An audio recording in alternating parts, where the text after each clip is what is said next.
Well, good morning, everybody. It's Tuesday, a little after 11:30. This is Chattin' with CHAP, episode 173, I believe. And I'm your host, Ginger Wade. I'm so glad to be with you today. Today, we're going to do Q&A day. If you remember, back, I guess before I got my mouth appliance, we were doing every week. And one of the weeks I did every month was Q&A day, which what I did there is I addressed your questions. So we do have people who write in using our contact form on chaponline.com.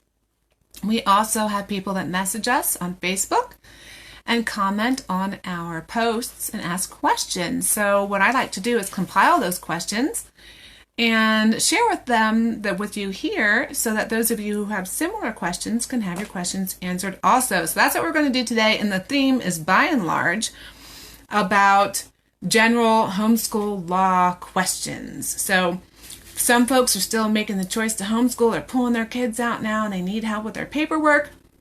Or maybe you just need to brush up on some stuff so you can't quite remember how it works. That's what we're going to cover today. So starting, the first thing I want to remind you all, and maybe even some people who have been homeschooling for a long time might not even realize this, but the school district is really, for a homeschooler, the school district is a paperwork drop-off location. So their purpose in your homeschool life is that they are the place where you drop off your paperwork. Now, if you choose to send your child to music or sports there or to take a class there, then the relationship will be a little bit more. But if not, your relationship with the school district is simply to drop off paperwork. So many school districts like to say that they have approved your homeschool. They do not have the authority to do that. Once you hand in your affidavit or your unsworn declaration along with your objectives, then you are a homeschooler. No approval needed. You are the parent, you are in charge, and that is how it should be. And that is how it is with public school too. You are still the parent. You are making the choice to put your child in a government school or a private school or to homeschool. Is that most people don't realize that they are in that position.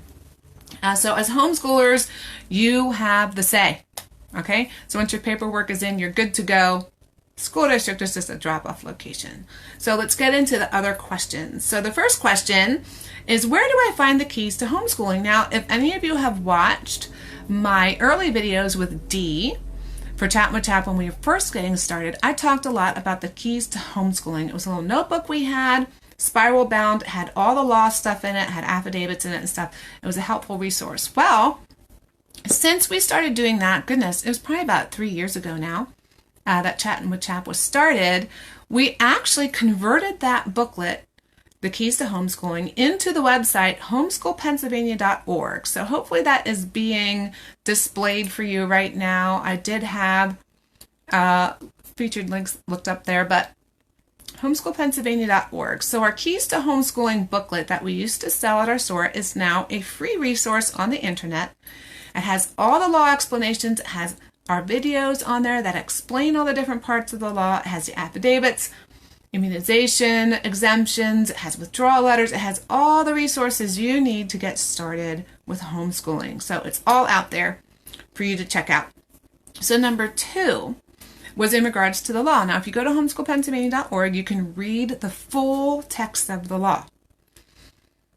On there are little paragraphs that explain what you need to teach at the elementary level, at the secondary level, okay? So someone wrote in, I always get this question all the time. Do I need to teach geography and civics every year for elementary? Do I need to teach all of these things every year for elementary? The answer is no. If you read the law carefully, you will see that it says at the elementary level, you will teach, and it lists all these things at the elementary level. How many years is your child at the elementary level? First, second, third, fourth, fifth, sixth. 6 years! You have 6 years to cover all those things in that paragraph, okay? And it never tells you that it has to be a whole year. It never tells you it has to be 6 months. It never tells you it has to be this many hours. It just tells you to cover it. Okay, so read it and read it for what it is. It's very general. It doesn't give you strict guidelines. This is a very loose guideline. They just want to make sure you're covering these different things in some way. Okay, same thing for secondary. Read it for what it is. It says, not what others maybe have told you.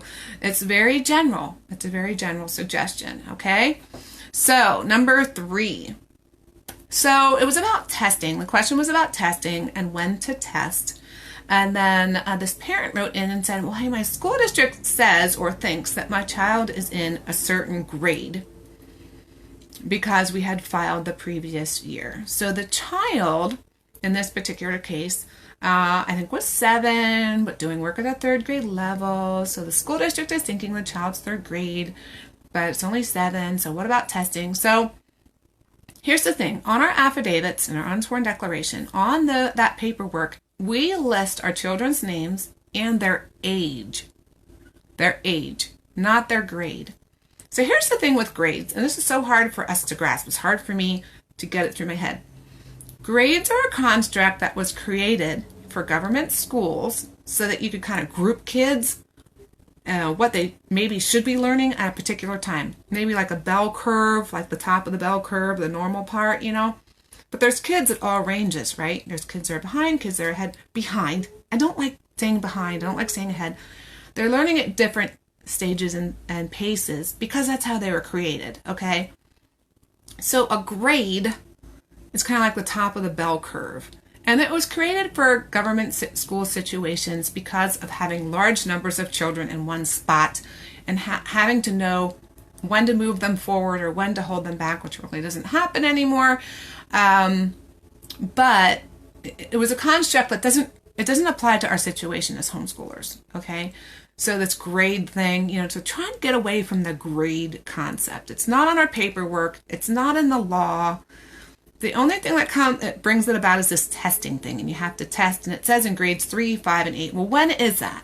When is my child in grade 3, 5, and 8? So the general rule I go by is the age that the public school thinks that your child is in that grade. So I generally say around the age of 8, you should test your child around the age of, 8 for 3rd grade, 10 for 5th grade, 13 for 8th grade. That's generally what I go by. That's when I test my children. So if you have a child that's 7 years old and doing 3rd grade work, I would say you don't have to test them yet. Test them when they're 8 years old and test them at the level that you want to test them at. There's no specificity in the law there. It just says they need to be assessed at some point in time. So that's what I wanted to say about that, just to kind of change our thinking about what a grade is and why grades were created and if they even apply to homeschoolers at all. So I think it'd be good to not put those boxes and limitations or stressors on our children and us as we teach our children, right? So interesting thought for the day. Okay, so let's move on to question number 4. What needs to be on my objectives? So we have a great generic objectives paper for you out there at homeschoolpennsylvania.org. And you know what? On the one that we have, it actually lists elementary and high school on the same sheet of paper. You can download that information and just copy it, or just copy and paste it right off the webpage. You don't even have to download anything. And create a separate document for elementary, a separate document for secondary. And you can use what we have. It's very generic. It just says my child will be advancing in these types of things, you know, for the different subjects that you're supposed to cover according to the law, right? The law has those generic paragraphs that says, you know, we should be growing in these types of things and blah, blah, blah. So your objectives should be really generic like that. You definitely want to mention something about math, something about language arts, or whatever it's called. I've been here, it's been called different things these days. English, we would call it English in high school.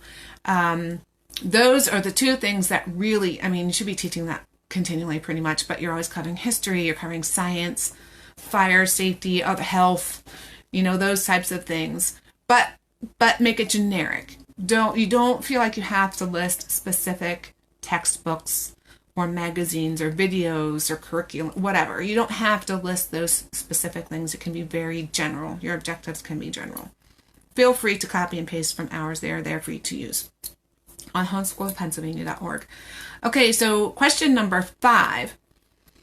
How do I connect with other homeschoolers? So sometimes when you're brand new, you may be in a neighborhood and you have no idea where the other homeschoolers are. You may think you're the only homeschooler. And sometimes it's really challenging. So how do I connect?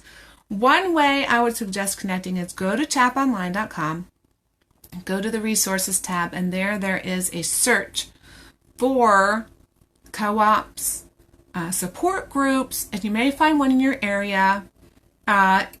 This time of year, it is September. It's middle to the end of September. Most co-ops will be closed for the year because they have their plan scheduled. They have their classes made. And a lot of co-ops don't add in new families in the middle of the year. Some do. You can always ask. Some are support groups, like the Salt and Light group in the northeastern area of the state.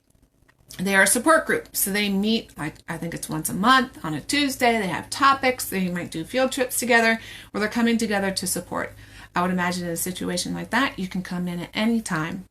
So if it's a support group, it's more of a fluid thing. If it's a co-op, you might be able to join, not sure. But the best thing to do is to contact the groups and find out. And you know what? Even if it's a co-op and you can't go there for classes, you can get to know the families. You can say, hey, we just started. I understand you're closed for registration, but can I meet with some families? Do you have a mentor there that we could connect with? Do you have kids this particular age that I can meet? Reach out to them and ask. Also, look on Facebook. There's a new to homeschooling and PA group that is really great. You can connect with people there, ask you questions if you're new. Obviously, that's for new homeschoolers. There's other groups. There's a central, like I know of a Central PA homeschoolers, there's PA mom support group, there's a bunch of different, if you look for Pennsylvania and homeschool, or even Pittsburgh or Philadelphia, put big town names in there, area names, county names, York homeschoolers. You will, on Facebook, I'm talking about Facebook here, you will find many groups that have many groups of women or organizations that have group pages that you can join and get to know people. And there's people everywhere saying, hey, I have a child that's this age and a child that's this age, can we get together at the park? We have one for my town, Elizabethtown Homeschoolers. So people get in there, they say, hey, we're having a field trip. Hey, this is happening. Would you like to get together for a nature walk? Whatever. So go ahead and look out for those groups. Instagram may have stuff like that. I'm not as familiar with Instagram, but I'm sure there's stuff out there too. You can go to library events. You might meet up with homeschoolers at library events, or just go to local museum events. A lot of museums and places are having homeschooler days. So if you go, you might meet someone local, strike up a conversation with them, and meet people that way.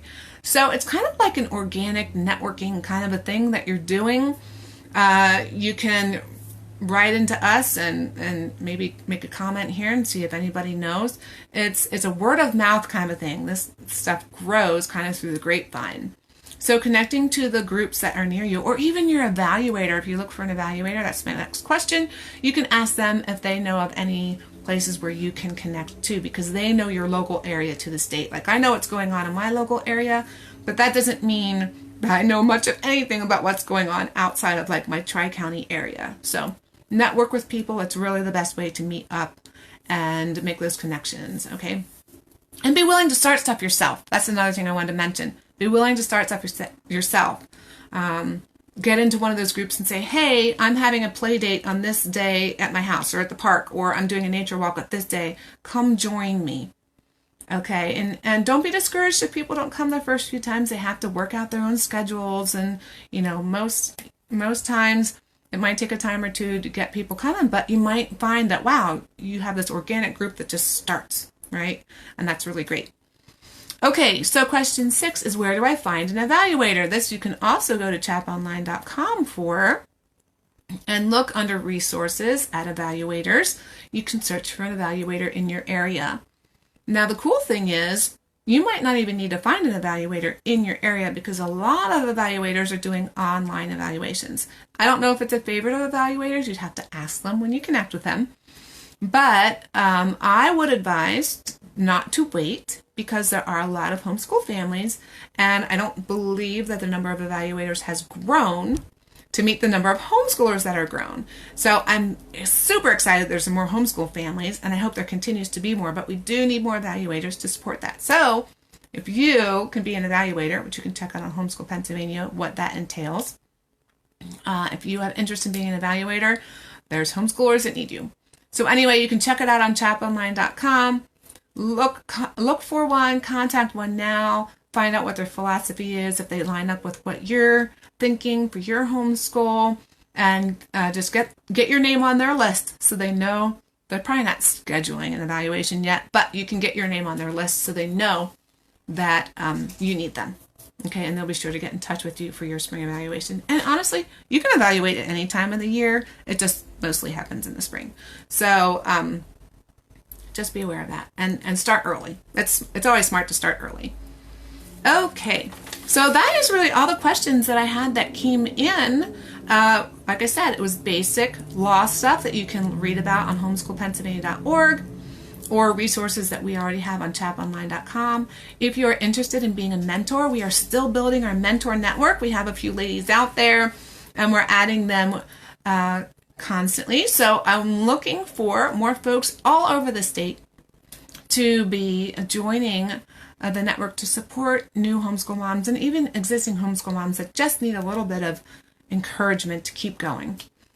So if you have a heart to support the homeschool moms around you, please consider being part of the CHAP Mentor Network. You can check that out, chaponline.com/mentors. We would love to have you join the network. So how do you spread word about CHAP? I've talked with a number of people lately who are so very thankful for the resources that we offer, for these encouraging videos.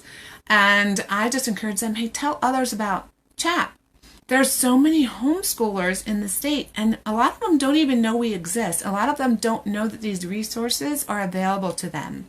So if you've stumbled upon us, found our websites, think they're really helpful, please share them with the homeschoolers that you run into, with your co-op, your friends, your family. Let them know about chaponline.com. Let them know about this Facebook page. Let them know about the videos. Word of mouth has always been the best way to learn about stuff with homeschooling. I don't know what it is. I mean, we just, chat and support each other and that kind of stuff, and that's how you learn. So tell them about us, tell them about our convention, and which will be happening on Mother's Day in 2023, Mother's Day weekend. So more information will be coming out about that before too long. And just let others know that we're here. We are here to support you. And, like I said, I'll be doing Q&A days. If you have questions, please send them in. You can comment here on this video. You can use our contact form at chaponline.com. You can send us a message on Facebook. We're here to help you. We're happy to help you. And I hope that you continue to be loving on your children. Enjoy raising them to follow Jesus in all of life. Love this time that you have with your children, because I know they feel like the longest days, but they are the shortest years. It's true. The adage is true. So treasure every day you have with your children. And I'll be back with you next week as we take on a new topic. And I enjoy talking with you. Okay, bye-bye now.